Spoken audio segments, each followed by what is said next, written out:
आइए जानते हैं झारखंड के हर जिला हर क्षेत्र की छोटी से लेकर बड़ी खबरों को। उससे पहले चैनल पर नए जुड़े हैं तो चैनल को सब्सक्राइब करना ना भूले। का भयंकर कहर जारी। बोकारो जिले के गोमिया प्रखंड में बीते 2-3 दिनों में जंगली हाथियों के हमलों से 5 लोगों की मौत हो गई, जिसमें पिता पुत्र बुजुर्ग और युवक शामिल हैं। एक ही झुंड ने कई घरों पर हमला किया, दीवारें तोड़ी और लोगों को कुचल दिया। ग्रामीणों ने वन विभाग की टीम को घेर लिया और भारी आक्रोश जताया। सरकार ने पश्चिम बंगाल से स्पेशल टीम बुलाई है, ड्रोन सर्विलांस शुरू किया गया है और रात में पेट्रोलिंग बढ़ाई गई है। राज्य में जनवरी से अब तक हाथी हमलों से दर्जनों मौतें हो चुकी हैं। मानव वन्यजीव संघर्ष चरम पर पहुंच गया है। विशेषज्ञों का कहना है कि जंगल कटाई और फसल लूट की वजह से हाथी गांवों में घुस रहे हैं। अगली खबर है कि एनएचआरसी ने झारखंड सरकार को नोटिस थमाया। दुबई में फंसे 14 झारखंडी प्रवासी मजदूरों, मुख्य रूप से गिरिडीह, हजारीबाग और बोकारो जिले से के मामले में राष्ट्रीय मानवाधिकार आयोग एनएचआरसी ने झारखंड सरकार को नोटिस जारी किया। मजदूरों ने आरोप लगाया कि उन्हें वेतन नहीं मिल रहा, शोषण हो रहा है और सुरक्षित वापसी नहीं हो पा रही। आयोग ने सुओ मोटो संज्ञान लिया और राज्य के मुख्य सचिव व माइग्रेंट वर्कर्स कंट्रोल रूम के प्रमुख से 2 हफ्तों में विस्तृत रिपोर्ट मांगी है। यह मामला प्रवासी मजदूरों के अधिकारों पर गंभीर चिंता जता रहा है। अगली खबर है कि जमशेदपुर आतंकी साजिशों का संभावित हब बनता जा रहा। जमशेदपुर शहर पर एनआईए और दिल्ली पुलिस की नजर टिकी हुई है। शहर में स्लीपर सेल की संभावित गतिविधियां सामने आई हैं। कई संदिग्ध जगहों पर छापेमारी की आशंका। सुरक्षा एजेंसियां अलर्ट पर हैं, क्योंकि शहर औद्योगिक होने के कारण साजिशों का केंद्र बन सकता है। अगली खबर है कि झारखंड हाईकोर्ट ने ईडी अधिकारियों पर एफआईआर पर स्टे बढ़ाया। रांची एयरपोर्ट थाने में दर्ज 23 करोड़ के फ्रॉड केस में ईडी अधिकारियों के खिलाफ पुलिस जांच और कोई भी कार्रवाई पर स्टे 17 फरवरी तक बढ़ा दिया गया। हाईकोर्ट ने मामले की सुनवाई आगे बढ़ाई और याचिका की मेंटेनेबिलिटी पर विचार करेगा। अगली खबर है कि जेपीएससी मामले में सुप्रीम कोर्ट की कड़ी टिप्पणी। झारखंड हाईकोर्ट के फैसले पर सुप्रीम कोर्ट ने सवाल उठाए। कोर्ट ने कहा कि हाईकोर्ट जज डोमेन एक्सपर्ट की भूमिका नहीं निभा सकते। जेपीएससी की याचिका पर जल्द सुनवाई होगी, जिससे नियुक्तियों और परीक्षा प्रक्रिया पर असर पड़ सकता है। अगली खबर है कि मैया सम्मान योजना में सरकार का बड़ा ऐलान। हेमंत सोरेन सरकार मैया सम्मान योजना के तहत महिलाओं के लिए नई स्कीम ला रही है। 20,000 रुपये तक की अतिरिक्त सहायता, रोजगार लिंकेज या अन्य लाभ का ऐलान चर्चा में है। लाभार्थियों की नई सूची, पेमेंट अपडेट और पात्रता पर यूट्यूब चैनलों में तेजी से अपडेट्स चल रहे हैं। अगली खबर है कि अबुआ आवास और पीएम आवास योजना में तेजी। राज्य में अबुआ आवास और पीएम आवास योजना के तहत नए लाभार्थियों की लिस्ट जारी। निर्माण कार्य तेज गति से चल रहा है। कई जिलों में लक्ष्य पूर्ति की रिपोर्ट आई है। सरकार ने ग्रामीण इलाकों में घरों की संख्या बढ़ाने पर फोकस किया है। अगली खबर है कि जेएससी बोर्ड परीक्षाएं पूरे जोर पर। कक्षा 10वीं और 12वीं की बोर्ड परीक्षाएं जारी हैं।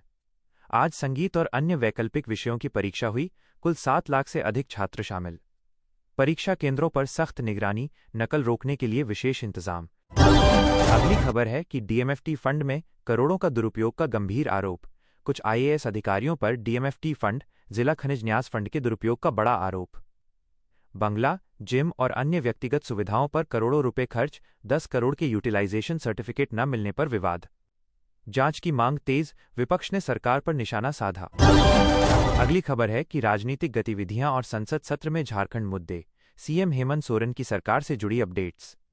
संसद सत्र 2026 में झारखंड के मुद्दे जैसे निकाय चुनाव, बजट आवंटन, विकास कार्य और आदिवासी अधिकार चर्चा में। बीजेपी ने मैया योजना की घोषणा पर मॉडल कोड ऑफ कंडक्ट उल्लंघन का आरोप लगाया। अगली खबर है कि फाइलेरिया रोकथाम एमडीए अभियान चरम पर। पूरे राज्य में मास ड्रग एडमिनिस्ट्रेशन एमडीए अभियान चल रहा। 4.91 लाख से अधिक लोगों को दवा वितरण का लक्ष्य, 619 जोड़ बूथ सक्रिय। स्वास्थ्य विभाग ने सभी जिलों में कैंप लगाए, बीमारी मुक्त झारखंड का लक्ष्य। अगली खबर है कि मौसम में बदलाव की संभावना। 10 फरवरी से राज्य में आंशिक बादल छाने की उम्मीद, तापमान पर असर पड़ेगा। सर्दी से थोड़ी राहत मिल सकती है, लेकिन कोहरा और ठंड अभी भी बरकरार। मौसम विभाग ने अलर्ट जारी किया है। अगली खबर है कि प्रवासी मजदूरों की सुरक्षित वापसी के प्रयास। विदेशों, खासकर दुबई और अन्य खाड़ी देशों में फंसे झारखंडी मजदूरों की वापसी के लिए सरकार और एनजीओ सक्रिय। कई केस में सफलता मिली, लेकिन एनएचआरसी नोटिस के बाद और तेजी आई है। अगली खबर है कि शिक्षा क्षेत्र में अपडेट्स। टेट अनिवार्यता पर बहस। 2011 से पहले नियुक्त शिक्षकों के लिए भी नियम लागू। जेपीएससी, शिक्षक भर्ती और बोर्ड परीक्षाओं से जुड़े अपडेट्स। 11 फरवरी को बोर्ड परीक्षार्थियों के लिए ऑनलाइन मोटिवेशनल प्रोग्राम आयोजित। अगली खबर है कि अन्य प्रमुख घटनाएं और विकास। बोकारो में हाथी हमले के बाद प्रशासन पूरी तरह अलर्ट, पेट्रोलिंग और राहत कार्य तेज। कुछ जिलों में स्थानीय विकास कार्य, सड़क, बिजली, क्राइम, जैसे रांची में 11 साल की बच्ची लापता, पोस्टर जारी, खेल और अन्य खबर। अगली खबर है कि T20 विश्व कप 2026 में भारत पाक मैच पर आईसीसी की पुष्टि। अंतर्राष्ट्रीय क्रिकेट परिषद आईसीसी ने आधिकारिक तौर पर पुष्टि की है कि पाकिस्तान अपनी प्रतिबद्धता का सम्मान करेगा और 15 फरवरी को कोलंबो में भारत के खिलाफ ग्रुप मैच खेलेगा। पाकिस्तान क्रिकेट बोर्ड पीसीबी और आईसीसी के बीच बातचीत के बाद यह फैसला हुआ। पीसीबी ने पहले बॉयकॉट की धमकी दी थी, लेकिन अब सभी मैच खेलने पर सहमत हो गया। ये हाई वोल्टेज मुकाबला क्रिकेट फैंस के लिए बड़ी खबर है और मैच को लेकर सुरक्षा और व्यवस्था पर फोकस बढ़ गया है। अगली खबर है कि संसद में बजट सत्र जारी, टकराव की आशंका। बजट सत्र में आज भी हंगामा जारी रहने की संभावना। विपक्ष इंडिया ब्लॉक ने लोकसभा स्पीकर ओम बिरला के खिलाफ प्रस्ताव लाने की योजना बनाई है, क्योंकि राहुल गांधी को बोलने नहीं दिया गया। विपक्षी दलों की बैठक में आगे की रणनीति तय की गई। राज्यसभा में बजट पर चर्चा जारी रहेगी, लेकिन हंगामे के कारण कामकाज प्रभावित हो सकता है। किसान यूनियनों ने भारत अमेरिका ट्रेड डील के खिलाफ 12 फरवरी को विरोध प्रदर्शन की घोषणा की है। अगली खबर है कि परीक्षा पे चर्चा 2026 में पीएम मोदी का संवाद। प्रधानमंत्री नरेंद्र मोदी ने परीक्षा पे चर्चा के दूसरे एपिसोड में छात्रों से इंटरैक्ट किया। उन्होंने कहा कि तकनीक का गुलाम न बने, बल्कि टेक्नोलॉजी से क्षमता बढ़ाएं। पढ़ाई के साथ प्रैक्टिस करें, निडर बने तो लीडर बनेंगे। मोदी ने छात्रों से कहा कि घूमने जाएं तो स्टूडेंट की नज़र से देखें और सीखते रहें। यह कार्यक्रम देश भर के लाखों छात्रों के लिए प्रेरणादायक रहा। अगली खबर है कि नरवणे की किताब पर विवाद, पेंगुइन ने सफाई दी। पूर्व सेना प्रमुख जनरल एमएम नरवणे की अप्रकाशित किताब के प्रसार पर दिल्ली पुलिस ने एफआईआर दर्ज की। पेंगुइन पब्लिशर्स ने स्पष्ट किया कि किताब की कोई कॉपी अभी प्रकाशित नहीं हुई है।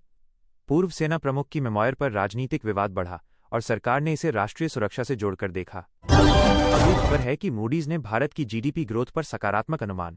मूडीज ने अनुमान लगाया है कि FY27 में भारत की जीडीपी 6.4% बढ़ेगी, जो G20 देशों में सबसे तेज होगी।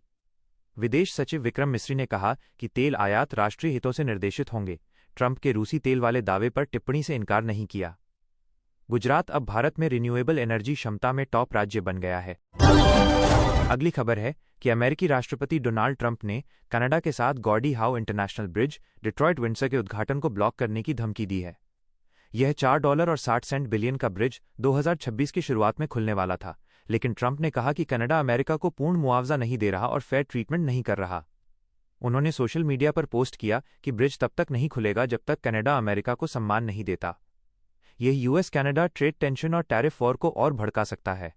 स्रोत: अल जजीरा, टाइम्स ऑफ इंडिया। अन्य अगली खबर है सोना चांदी की अपडेटेड खबर 10 फरवरी 2026। आज MCX पर सोना और चांदी में गिरावट जारी है, लेकिन कुछ जगहों पर थोड़ी रिकवरी दिखी। 24 कैरेट सोना 10 ग्राम 1,56,700 रुपये से 1,58,000 रुपये के बीच। ऑम MCX अप्रैल कॉन्ट्रैक्टेड 1,58,570 रुपये तक पहुंचा, लेकिन ओवरऑल नरमी